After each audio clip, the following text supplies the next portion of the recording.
Hello po, paano masasabi na sobra na ang pag-inom ng tubig? Parman buwelva po uli, ang sobrang pag-inom ng tubig ay maaaring magdulot ng hyponatremia, isang kondisyon kung saan bumababa ang sodium level sa katawan.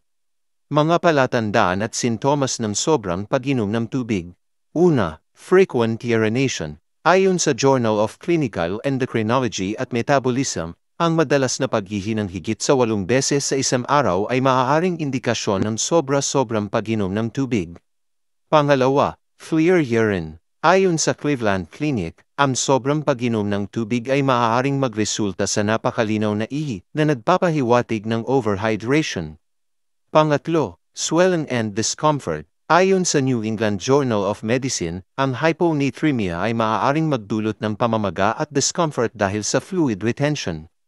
Ika-4, nausea and headaches. Ayon sa Journal of the American Medical Association, ang sobrang pag-inom ng tubig ay maaaring magdulot ng nausea at headaches dahil sa electrolyte imbalance.